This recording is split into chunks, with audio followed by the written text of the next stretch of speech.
Hi everybody. I'm making a video today about borderline personality disorder. I've made many. There's a lot of them I've made in a playlist, borderline personality disorder. Feel free to go check those out. So I'm not going to touch on everything today. Today's video is about the borderline's plan. It may not be conscious, maybe a little. I made another video about, it's called the Narcissist's plan. You can go and check that out if you want. This is about borderline. First, I want to start saying it's a serious mental illness, and that's something that we need to understand if we want to understand them, their behaviors, what and why they do the things they do, and how they feel. It's really important. I don't think we can understand it without compassion. I think compassion is necessary, and that might be hard for someone that has wronged you so badly. But that might be why you're watching this video, isn't it? So try to use compassion if you can. It will be easier over time, I promise.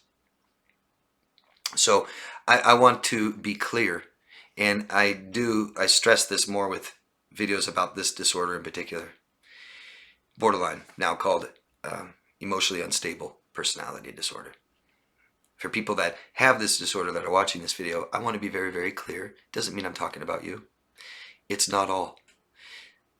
There's a there's a diagnostic criteria that must be met. We use the DSM in this country, and they need 5 out of 9 traits. So I could be talking about someone with this disorder. I may not be speaking about something you do, okay? It's a spectrum, like many mental health disorders, mental illness disorders. This one is based on trauma.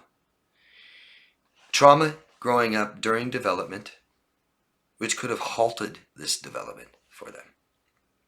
They may have never healed. The borderline has not.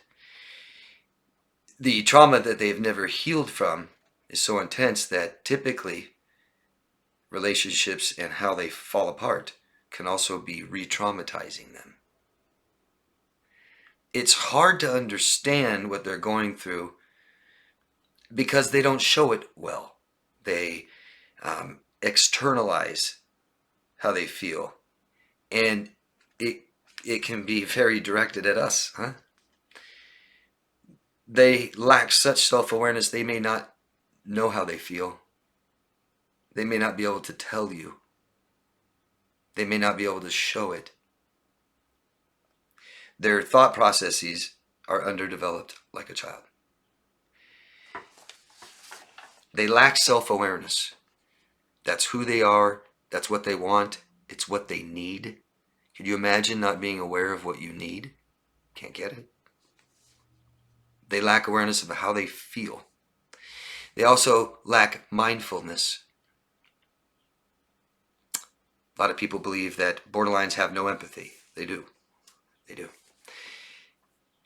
But they're not aware of their behaviors, their actions, and how it affects others around them. They lack self-reliance. They can't care for themselves. They can't protect themselves. And they lack self-worth. They are unconsciously seeking 2 things: to feel well and for someone to carry them. Those 2 things right there. Seeking to feel well now makes it harder to plan the future. Their future would be idealizing someone that can carry them.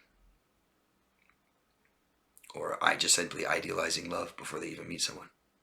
There's a chemical process. It's hormonal. Trauma means too much stress. Okay, and this causes hyper amounts of stress chemicals. People who've grown up neglected, abused, have CPTSD, you too. The idealized favorite person raises these hormones for them. Something they can't do. After time, these feel-good hormones decrease. It can't sustain. Relationships become stressful for them. Relationships aren't really that easy for anybody. It can be very difficult, very complex. But for someone with borderline personality disorder or emotionally unstable personality disorder, the responsibilities are too much. I can't care for myself. How can I care for you?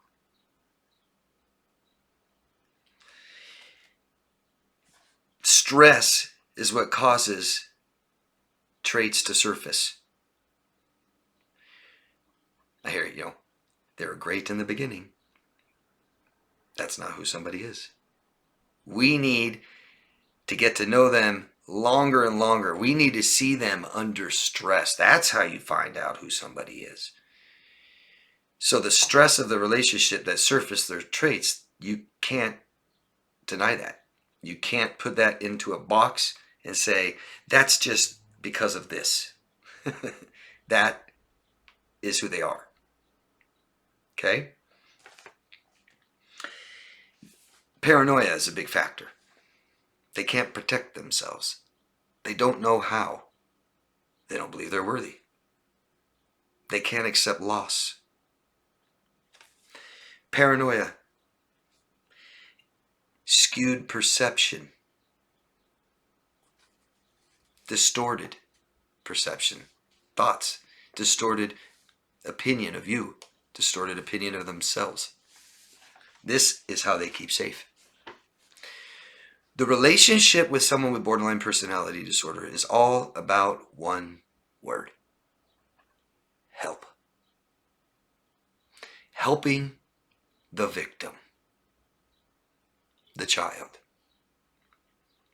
For the borderline, it means help me with everything. Maybe do everything. The partner wants to change them by fixing their mental illness rather than accepting who they are. I hear people say all the time, if it just wasn't for just that one tiny part, that mental illness thing, damn it, if it just wasn't for that, we'd be... It's not tiny. It's humongous. There's a couple few hundred different disorders, mental illnesses. Maybe we all have something, okay? We're stuck with ourselves. We have to become better versions of ourselves, at least try. We aren't stuck with anybody else. It's not little. It's humongous. And people are complex, multifaceted, and we put all the facets together to decide who somebody is today. A relationship with a borderline, the help. Someone just told me this recently. I liked it. It's like they're in a cave. At the entrance of the cave, you can see them still. And they need help. And for you to help them, you have to walk into the cave to help them. And as you walk in, they keep doing things to themselves, sabotaging themselves, ruining themselves and their lives, their jobs, their relationships, their health, everything. That keeps them walking back further and further into the cave. And you keep going more and more, pulling away as you try to get through to them, connect with them, care for them. Further and further back into the cave until you're in pitch blackness. Don't even know the way out. Another analogy I've used in videos, maybe you guys have heard this. I used to be a lifeguard when I was a kid, in my teenage years, and training to save someone's life that's drowning, it's very, very dangerous to just swim up to them and try to grab them, and they can pull you down. They're freaking out for their life. They're doing everything they can to keep their head above water, and they don't know how, and they're drowning, and they just keep going like this, and they might pull you right down, and they could even drown you. We throw them a life ring. We don't help people up if they will pull us down. And that is a measure of our self-worth, and that is conditioning in childhood. They're not trying to find their soulmate, their husband, their wife, their BFF, or their other half. They are trying to find their keeper, their parent, their protector, their provider, and that person becomes their favorite person. Because you have to understand that idealization is hope. And I call it hope arousal. The thought releases feel-good hormones. They're aroused by their own hope, by their own idealization, by meeting somebody they believe that will help them feel well and carry them. It's all they have. The excitement for the possibility, the chance. If treatment for remission for this disorder is possible, it could take years, okay? Common to take 10 years. DBT, extensive talk therapy, might even need medication. And that's if it's even possible with 100% commitment. 100% commitment means nothing else is as important. When somebody holds you more important than their mental health, they're screwed. If you find yourself in a relationship with somebody like this, step outside. Always. Step outside of that relationship. Listen to the people you trust and seek professional help. I'm not talking couples counseling at this point. Okay?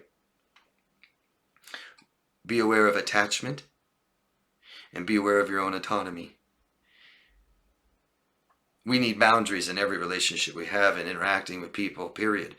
But you can't need them more with another person, even more than someone with borderline personality disorder. What's really important is to not put much value on what we think or how we feel about somebody. What's really important is how somebody makes you feel. And somebody as unstable as somebody with a disorder like this feels awful. They can't provide security. They can't provide autonomy. They can't provide connection. I'm not damning them forever. A diagnosed borderline, untreated, that. I hope I've been clear. I tried to keep this very simple and short to understand. Like I said, I've made many other videos about this disorder, diving way more into the complex scenarios and situations, what causes this, stuff like this. But I just wanted you guys to understand what's going on. They're not seeking what all of us want and seek and need.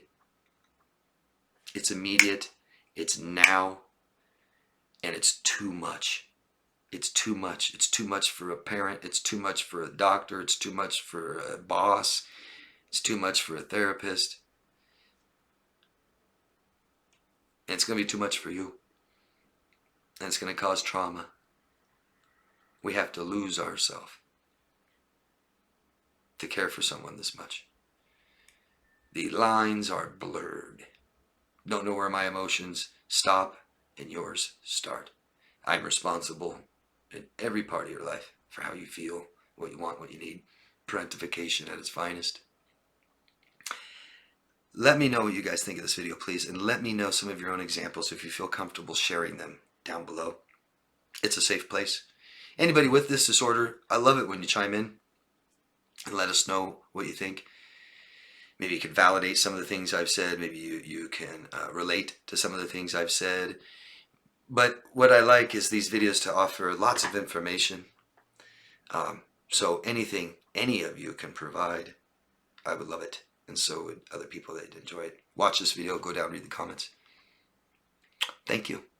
Thank you, guys. And just remember, when I say love yourself first, what that really means, and tell yourself that. Loving ourselves, loving someone else, it means care. Care for yourself first. We have to. Okay? Thank you, guys. Love yourself first. I'll see you again later. Bye.